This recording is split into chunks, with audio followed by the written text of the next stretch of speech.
मेरी जब आंखें खुली थी ना, मुझे इतनी ज्यादा खुशी हुई थी कि मैं घर जाऊंगी, अपने पति से, अपने परिवार से मिलूंगी। तो लेकिन मैं यहाँ वापस आई ना, जो मैंने देखा, मेरा मन कर रहा है कि मेरी आंखों को खुलना ही नहीं चाहिए था, मुझे मर जाना चाहिए था। कम से कम ये उम्मीद तो होती कि अगले जन्म में इनकी बीवी बनूंगी, लेकिन अभी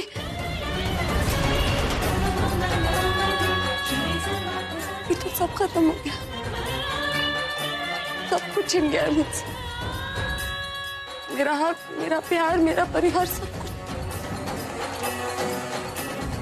और ये सब नहीं होता, ये सब नहीं होता दादी, अगर आपने इन्हें रोका होता दूसरी शादी करने से।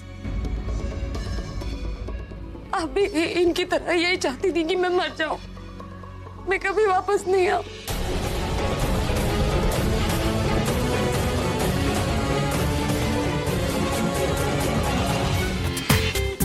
पूरा एपिसोड देखिए ZEE5 पर। अपूर्व, तुमने कैसे नहीं रोका? तुम्हारा रिश्ता तो इस परिवार से नहीं है ना मेरे साथ। तुम तो मुझे अपनी बड़ी बहन मानते। बुलबुल के जाने के बाद तुमने उसे अपने मन में जिंदा रखा। तुम जब एक मरे हुए इंसान को जिंदा रख सकते हो तो तुमने एक जिंदा इंसान को कैसे मारने दिया?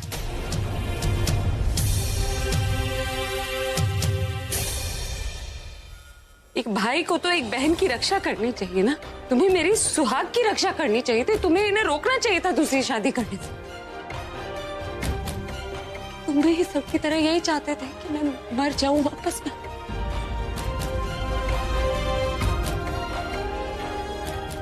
कोई जवाब नहीं है ना तुम्हारे पास?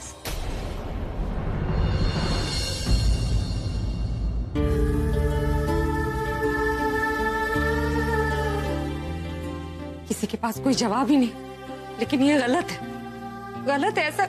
ऐसा कोई कैसे कर सकता है? इन्हें इनके दिए हुए वादे याद नहीं रहे, लेकिन आप सबको कुछ याद नहीं है। आप लोग कैसे भूल गए कि मैंने इस परिवार की खुशी के लिए कितनी कुर्बानियां दी? चलो मैं मानती हूँ कि आप लोगों को लगा कि मैं मर गई, आप लोग मुझे भूल जाना चाहते थे, लेकिन इतनी जल्दी? आप लोगों को इतनी क्या जल्दी थी इनकी शादी करवाने की कि आप लोग 2 महीने नहीं इंतजार कर पाए? आप लोगों ने तो मेरे रिश्ते, मेरी मौत का ही मजाक बना दिया।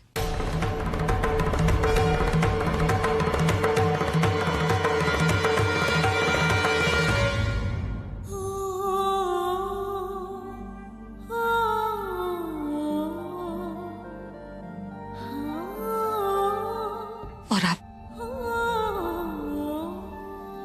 मैं नहीं पूछूंगी आपसे कि आपने दूसरी शादी क्यों कर ली। बस ये पूछूंगी कि आपने तो मुझसे वादा किया था ना कि जिंदगी भर मेरा साथ देंगे।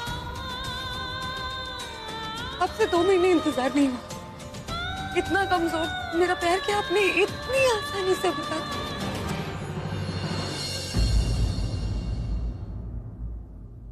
या हमारा रिश्ता था ही बेबुनियाद और मेरा प्यार ही एक तरफा था।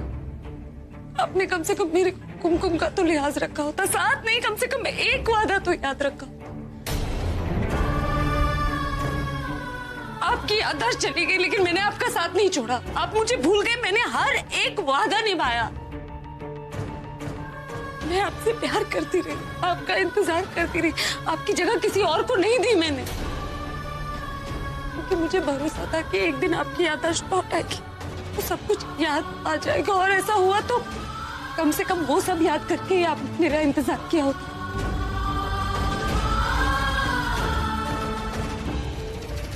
प्यार हम दोनों ने किया है, तो प्यार का इम्तिहान हर वक्त मुझे क्यों देना पड़ता है?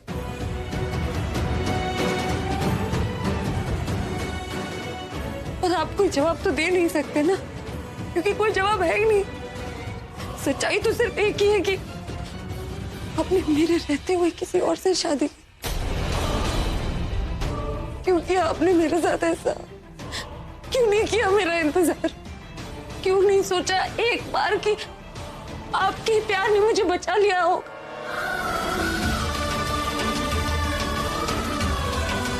ये सब तू क्या कर रही है मुन्नी? हाँ, भगवान के घर में बैठ के इस भगवान जैसे आदमी को धोखा दे रही है। ये सब एकदम गलत है।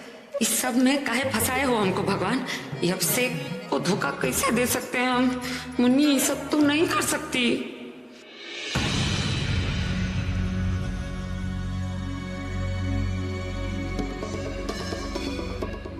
ये मेरे साथ ऐसा कैसे कर सकते हैं? मेरे साथ लिए कस्मों को ऐसे कैसे भूल सकते हैं? बिना किसी शिकन वो किसी और के साथ बैठे, जैसे इन्हें मेरे होने ना होने से कोई फर्क ही नहीं पड़ा कभी। क्या इन्हें अब मेरी कभी याद भी नहीं आती? इस लड़की ने मेरी जगह ले ली है इनके दिल में। पंडित जी, कुछ ऐसा शांति पाठ कीजिए कि अभी पर और हमारे घर पर जो भी विपत्ति आए, जो भी बुरी नजर पड़े, सब की सब टल जाए। जब एक पत्नी अपने पति के साथ उसकी जीवन संगिनी बनकर, उसकी रक्षक बनकर खड़ी होकर के माता रानी के सामने उसकी सुरक्षा के लिए, उसकी दीर्घायु के लिए कामना करती है, तो उस समय माता रानी की पूजा से भी ज्यादा शक्ति उसके विश्वास और उसके प्रेम में होता है। ये सब सही कह रहे हैं पंडित जी। अभिषेक के ऊपर इतना खतरा जो है क्योंकि वो पिरग्या यहाँ नहीं है, तभी तो इतना परेशानी है इसको। और यहाँ हम अभिषेक को धोखा दे रहे हैं। ये सब हमारी वजह से हो रहा है। पंडित जी, ये तो उनसे भी बढ़कर है। ये जो है ना, ये हमेशा मेरे साथ रहती। और तो जानते भी नहीं इन्होंने कितनी बार मेरी जान बचाई है। यकीन नहीं आता तो पूरा तुझे तो सब पता है ना? बता जरा पंडित जी को।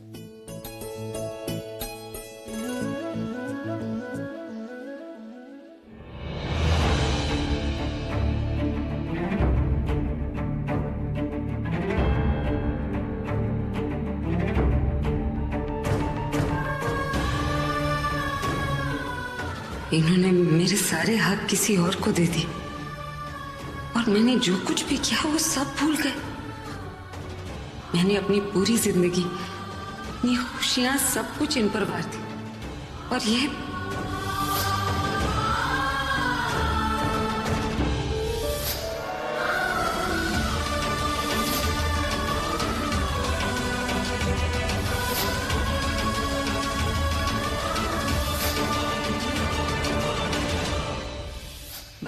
बस बहुत हो गया। मैं ये सब चुपचाप तो नहीं देख सकती ना। मुझे इनसे पूछना होगा कि क्यों किया मेरे साथ ऐसा, क्यों मेरा इंतजार नहीं किया, क्यों मेरे यादों, मेरे रिश्तों और मेरे कुमकुम का खून कर दिया। हे भगवान, तुम तो जानती हो ना हम क्या चाहते हैं। मजबूरी है हमारी, नहीं तो हम वो देवता समान अभिषेक को धोखा देंगे क्या? और एक बात हम मानते हैं, हमको अभिषेक के साथ ही पूजा तो बिल्कुल नहीं करना चाहिए था। मंदिर लोग अपना पाप धोने आता है, हम पाप ही करने आ गए। आपका सामने इतना पत्नी लोग आती होगी नहीं, पति का लंबा उम्र कर लिए हम किसी और का पति को अपना पति बता दिए। हमको यहाँ नहीं होना चाहिए। ये जगह पिरग्या का है, उसको उसका जगह, उसका पति लौटा दो और हमको इस सब से मुक्ति दे दो। हमसे नहीं होगा ये सब। जब हमको प्रेम से पिरग्या बुलाता है ना, तो सच्चे कहें पहले तो हमको बहुत शर्म आता है, पर जब सच देखते हैं ना तो खुद पे ही शर्म आ रहा है। अब बहुते हो गया है, झूठ हमरे अंदर अब गले तक भर गया है, अब और नहीं बोला जाएगा। और वो आइला और तनु अभिषेक का मेहनत का कमाई लूटना चाहते हैं। वो लोग साइन लेना चाहते हैं कोनो पेपर पे। हमको बचाए लो इस सब से। हम उसके पास वो पेपर लेकर गए तो वो बिना पूछे ही साइन कर देगा और फिर हम जिंदगी भर पछताते रहेंगे कि हम उसको बर्बाद कर दिए। सच एक ना एक दिन सामने आ ही जाएगा और जब तक आएगा तब ना उसके पास पैसा रहेगा, ना घर बार, ना कुछ। रोक लो ये सब, रोक लो इस बवाल को। माता जी को चमत्कार दिखाओ और वो पिरग्या को ना कहीं से भी वापस ले आओ। अब एक वही है जो सबकी गाड़ी पटरी पर ला सकती है। अपना चमत्कार कुछ दिखाओ और पिरग्या और अभिषेक का मिलन करवा दो। प्लीज वापस ले आओ उसको, प्लीज प्लीज प्लीज। देखो हम बोल रहे हैं, हम जाएंगे नहीं इधर से जब तक वो हमारे सामने नहीं आ जाएगी। हम तुमको बोल रहे हैं, प्लीज प्लीज। पूरा एपिसोड देखिए ZEE5 पर।